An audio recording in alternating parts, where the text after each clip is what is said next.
Okay, I have pulled a card from the Sacred Creators Oracle deck.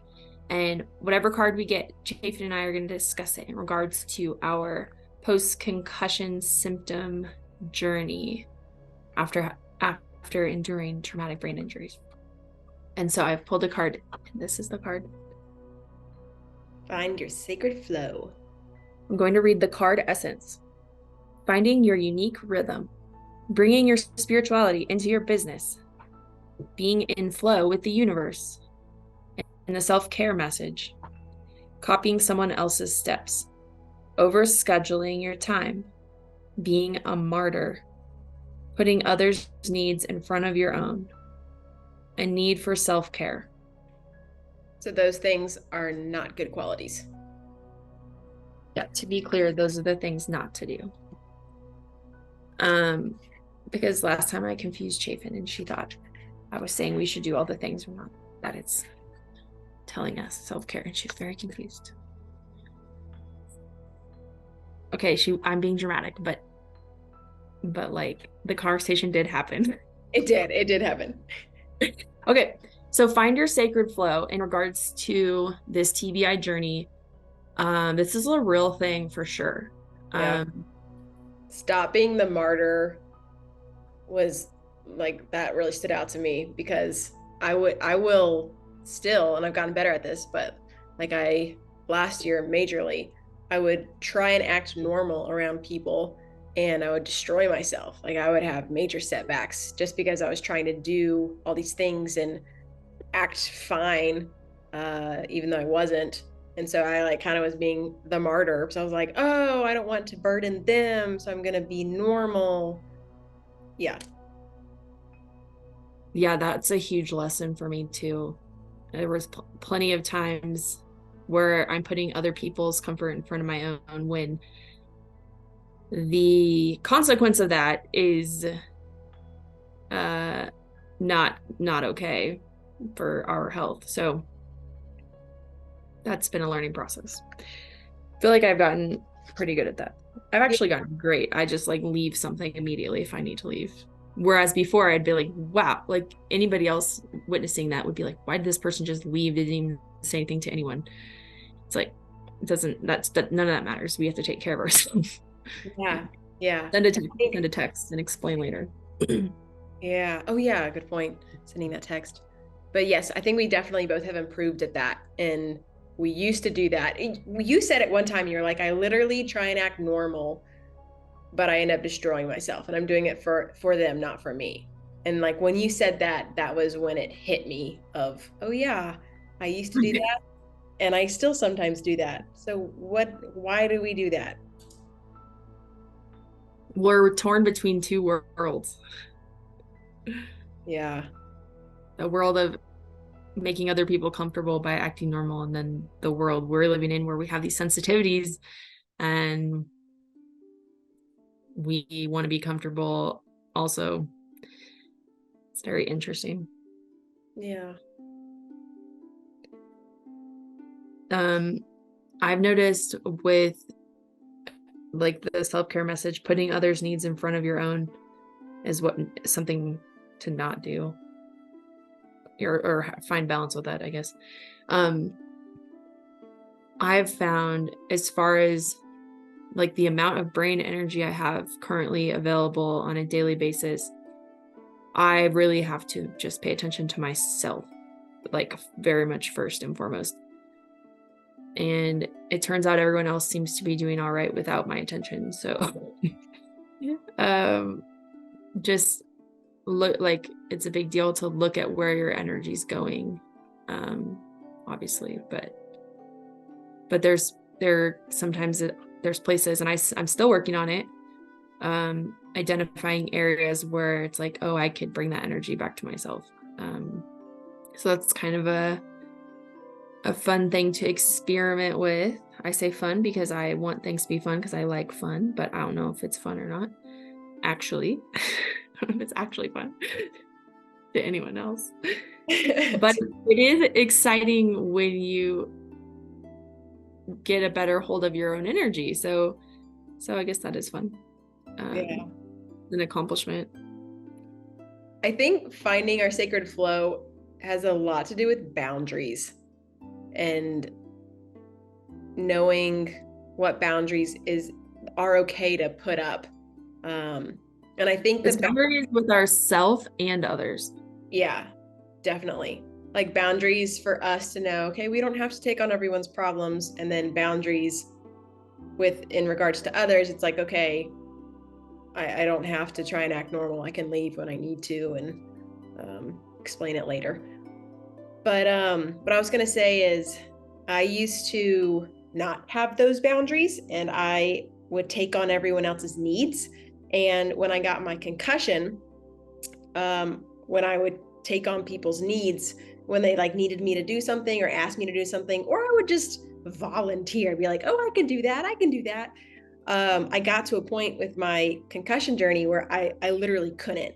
Like I had a friend I was living with, and she would have a horrible day and she would need to process it. And I'd be like, oh yeah, like I can help process it with you. But my brain, I couldn't. Like I could not. My brain was not in a good place. And so it'd be like mid conversation, she's crying her eyes out, and I'd be like, I'm sorry, I can't. And I would just walk away.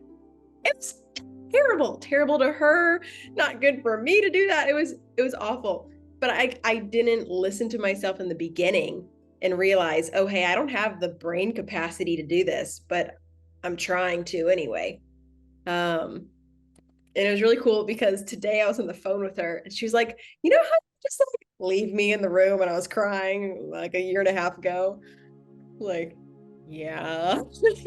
She was like, you don't do that anymore. She's like, when you say you can help with something, I know you now can actually handle it because you know yourself well enough that you know what you can take on and what you can't take on. And when you start taking on something that's too much, you're so much faster at acknowledging that and either pausing it or acknowledging it in the moment, sharing it with others. Like if she is processing things with me now and I have a brain blah moment, I can be like, hey, I really want to keep talking, but my brain's not okay. Like, can we carry this conversation on in 30 minutes after I take a nap or tomorrow when I'm more mentally there? So yeah, that sacred flow I feel like is a lot with understanding where we are at and understanding our boundaries, what we can and can't do. I didn't know you before, so I don't know what you were like, but I feel like you have pretty good boundaries now. Like she always tells me if she's like, yep, it's time, and then she cuts me off. Do I leave you though in a place of crying and oh yeah, no, never. Like, please let me know if I still have things to work on. So for find your sacred flow, I also think about just like the flow of your day and yeah, how that's like a very big deal for people going through this kind of recovery. With there being like decision fatigue, wake up in the morning and be like, oh my gosh, what was I gonna do? What am I gonna do? What do I have the energy to do? What do I even want to do? Like your brain is not being your best friend at event planning for the day. And so I know like a year ago, I was probably, that's my guess on when it was, a year ago, I was like waking up, I couldn't get out of bed in the morning, I was like really depressed, and I was like barely accomplishing anything in the day, like just basics, real basic stuff. And I didn't find my sacred flow at that time. And I actually started working with Chaffin, and she got me into a habit, making it a habit of like one item at a time. Like I'd work on one item for a week or 2 weeks, and then gradually I would add things. And then I like strengthened the structure of my ability to have a morning that was like somewhat something that I could feel proud about and feel like accomplished. And so just like it can't, maybe right away. No, probably like right away you won't be able to find your sacred flow after having a brain injury. Like that doesn't, it's not that simple. But you can slowly build up to it for sure. With your personal perseverance, I highly recommend like finding someone to help you though that's not in your brain, that can guide you.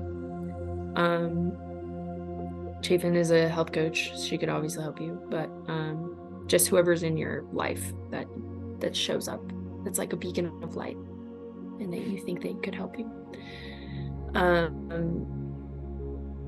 And then like I came out here to the woods and I had like a couple of days of like my brain was all scattered. I'm like, what am I doing? How will I spend my days the best? And I pulled this card, Find Your Sacred Flow, like the first 2 days I was here. And I was like, okay, I can do this. I don't need to like be scheduling. I just need to like get into the flow. What is it that I want to accomplish here? And then I like paid attention to the rhythm of my mind and body and soul and what did I want to fill my day with, you know? And then I just very easily kind of like slipped into it. But being able to get into that flow for the day is like so nice compared to having, oh, and I can share one thing that I do is for my indecisiveness, I just make a list and then like, okay, here's the list of the things that I should do or want to do. And then I just say, if I'm at a point in the day where my brain is like, I'm just like butting against a wall, but I feel well enough to do something.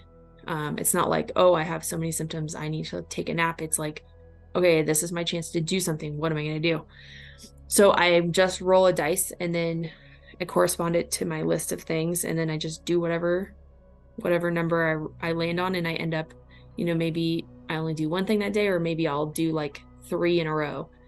I'll spend like 20 minutes on a task and then I'll take a break and then roll again, 20 minutes. And then, it could go all day if you're feeling great, but you end up getting things done that you had been avoiding or, chipping away at them. And I personally think it's fun. So, so that's something I do. And so it's like, okay, I might not have a specific plan, but my plan is I'm going to roll this dice and I'm going to do something and I'm going to feel accomplished. I love that. And if you don't have dice, I did work with a TBI client and she didn't have dice and didn't want to go buy it. So she did that, but she would just shred up, she'd shred her list and then stick it in a hat and then, what's that called? Fish bowl or something like that, and just pick one. I do that too sometimes, depending Okay. what I'm doing. Nice. And I like the dice. That sounds more fun though. Getting to roll. yeah, whichever makes more sense for you. Yeah.